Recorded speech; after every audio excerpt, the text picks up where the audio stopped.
Hey everyone, I'm Tarek, and I want to share some tips and tricks I have for writing woodwind parts in a orchestral context. I've written 3 different example tracks here, and for each of them, I want to show you a technique that I use to create woodwind parts based off what I've already written in the string section. Alright, so I have my first example track loaded here, and first I want to talk about why I'm making this video. When writing with sample libraries, it's pretty common that we have a very strong string section and a very strong brass section, but oftentimes, especially in certain styles of music, the woodwinds are left untouched. Sometimes not even loaded into the project. On top of that, I don't think woodwinds are talked about nearly as much as strings and brass, especially in terms of writing orchestration. That said, you probably have a stronger understanding of how to write for the strings section already, so let's start there. So this track is just strings and woodwinds, but I'm going to play the strings alone, and I want you to think about what we could write in the woodwind section.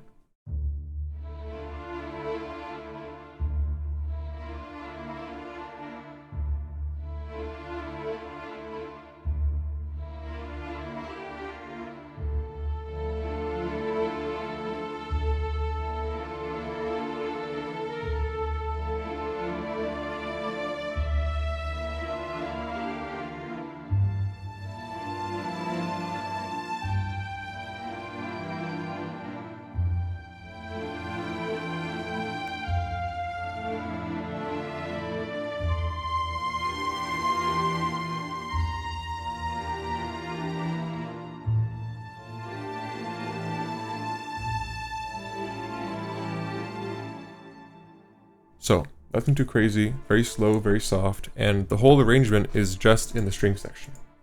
Real quick, let's talk libraries. For our string section, I'm using VSL's Duality strings, and for our woodwinds, I'm actually using the VSL Studio woodwinds. Synchroned woodwinds would also work very well for all 3 of these example tracks. However, for consistency, I'll be using the Studio woodwinds throughout the video. Starting from the bottom, we have the basses, which are just playing pizzicato the whole time. Then we have half our cello section swelling the root notes of these chords.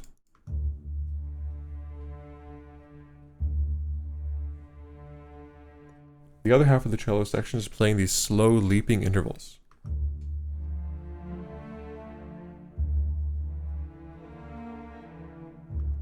Then our violas and violins are doing a similar thing, but faster.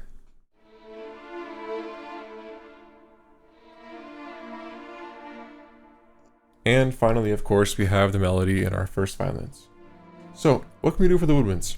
Well, the first technique I want to show you is very simple. It's a great place to start if you don't know what to write in your woodwinds.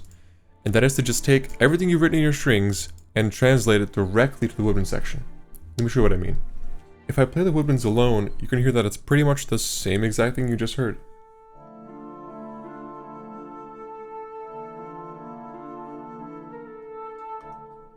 This is something that confused me at first because while the string section has 5 distinct sections that all sound very alike, the woodwind section is not so simple. We have a lot of different timbres here. So here's how I like to think about it. We have our first violins, and those can pretty much directly correspond to our flutes.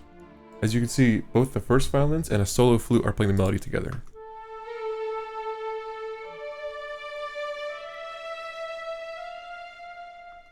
In an actual orchestra, the violins might overpower a solo flute, but we're playing very softly here, and these woodwinds are very close mic'd. In fact, these are actually the VSL Studio woodwinds, so we don't have to worry too much about that because we can just turn them up. The next thing I like to look at is the low end, the basses. Those can correspond directly to the contrabassoon and the bass clarinet if you have them. In this case, I'm not using them, but that's where they would go for this technique. Then we have our cello section, and this I like to put directly into the bassoons. In this case, that actually works very well because I have 2 cello parts and we have 2 bassoonists. Here's the low end of our string section with the bassoons.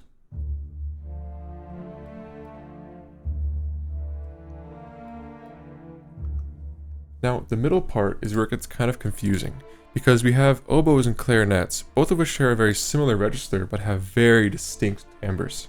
In this case, what I've done is I've taken the second violins and the violas parts, and I've doubled those on clarinets 1 and 2 respectively. Alright, so to sum up, we've taken the melody on first violins and put that on a solo flute. We took the cello parts and put those on bassoons. Then we took the second violins and violas part and put those on oboes and clarinets. The last thing I want to talk about is why I would use a technique like this. Is it because I'm lazy? Maybe, but not necessarily. I like to use this in the softer parts when the woodwinds actually have a chance to poke through a little bit. It adds some texture to all the string parts, it's not invasive, it's easy, and it's something I can always fall back on when I don't know what to write for woodwinds. That said, let's take a listen to the track with strings and woodwinds now.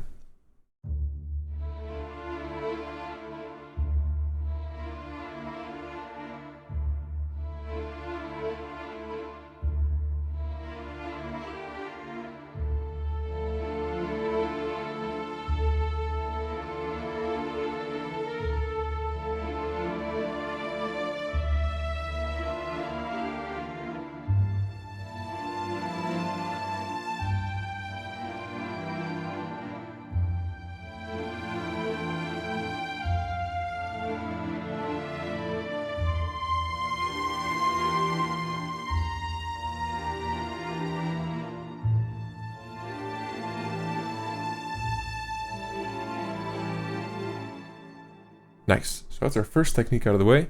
Let's move on to the next example track, and I'll show you my second technique for writing woodwind parts. Alright, so here's our next example track, and this time we actually have something super simple in the strings, and the woodwinds are the main feature. Unlike last time where we copied the whole string section onto the woodwinds, this time we're actually using the woodwinds as an entirely separate section of soloists. Because of that, I'm actually going to play the full track first, and then we'll break it down after.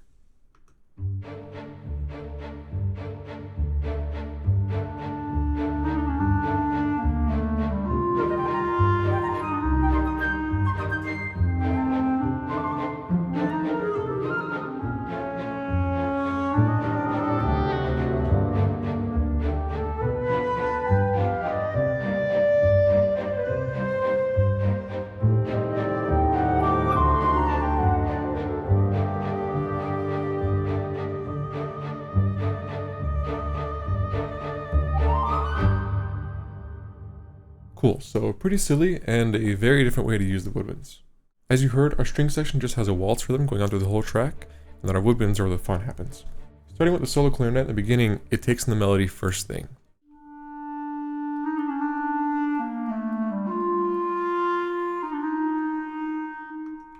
Then we have a solo flute come in just to add some ornaments and accentuate the rhythm of the waltz a little bit.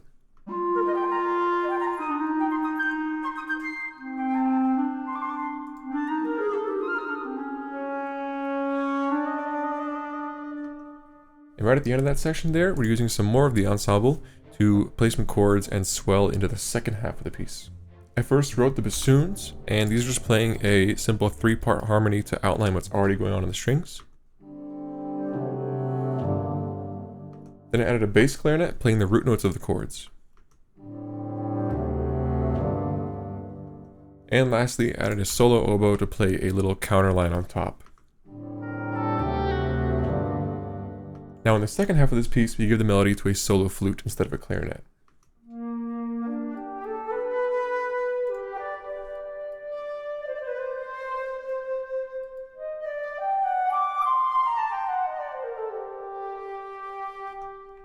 Right after the flute enters, we actually have the clarinet come back in for a counter melody, and then it joins in with the melody of the flute.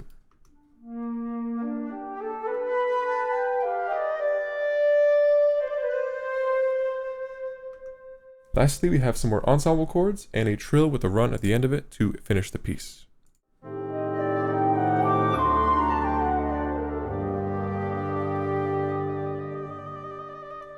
And once again with the bassoons first.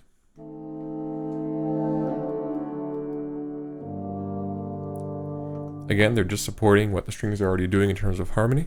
And then use bass clarinet once again to play some more root notes.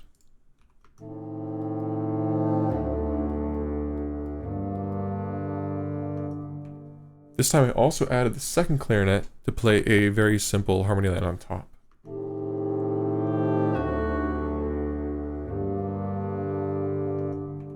And like last time, we also have a solo oboe playing a quick counter line.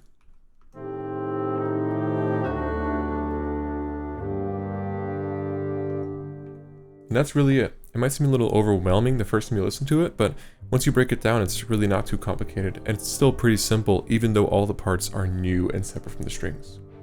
Now that we've broken this down, let's move on to our third and final example track, where I'll show you the last technique, which uses the best of both worlds from technique 1 and 2. Alright, so here's our third example track. Same libraries here, except we're also using synchron brass. This one's a lot more energetic, more bombastic, and in my opinion, the best example of the three of woodwinds in an orchestral context. Without further ado, let's take a listen to the track without woodwinds first, just strings and brass, and then we'll talk about what I did in the woodwind section.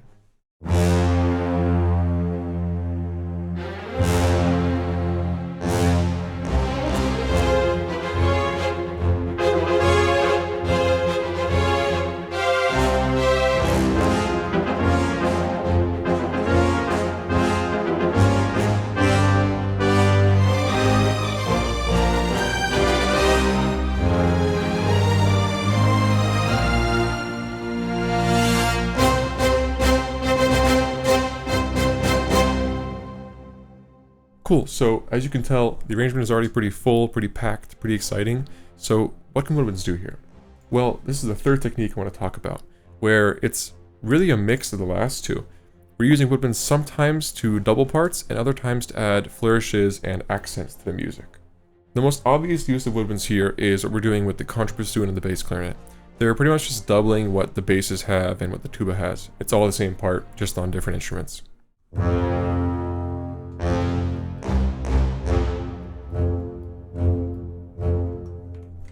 Nothing crazy there. The very first thing you hear after these low end stabs is this trill thing in the violas.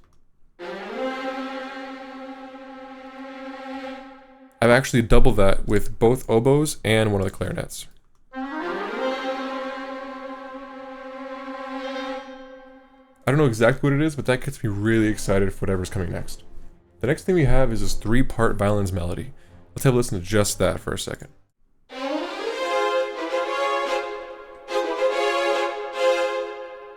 So I've actually doubled that with the whole woodwind section, except I've added trills where the long notes are. Let's have a listen to that.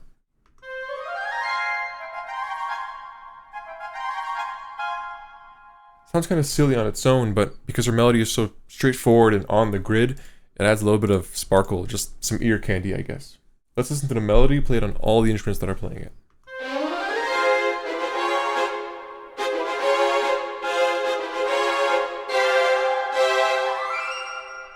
So, very subtle, you can't really hear the woodwinds too much except for when they poke out with those trills, which is really cool. And then of course we have a little run towards the end of that section to end it off, where we give the melody over to our horns. Now, to be more specific, what's going on here is that I have both flutes unison on the top line of the melody.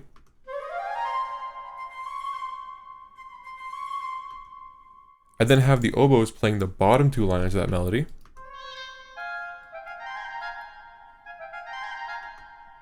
And then I also have both clarinets playing the bottom 2 lines, just like the oboes.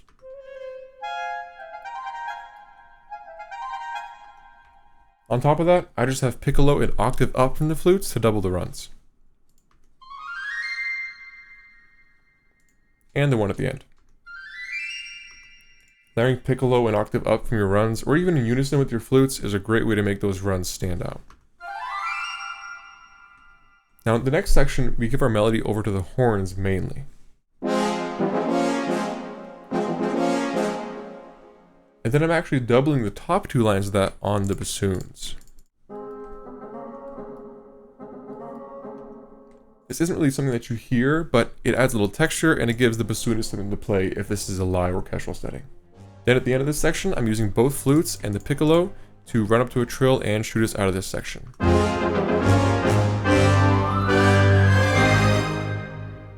And here's that in solo really quick.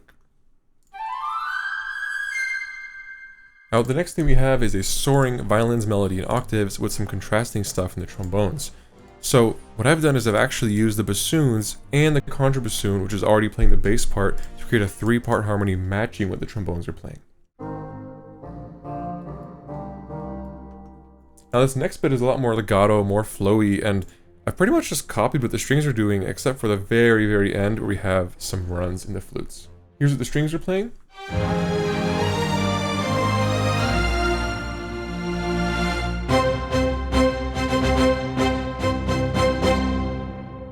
And here's the woodwinds are playing.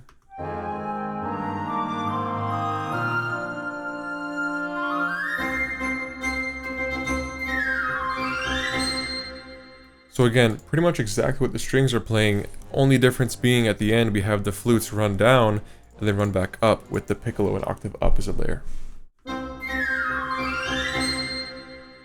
And that's pretty much it.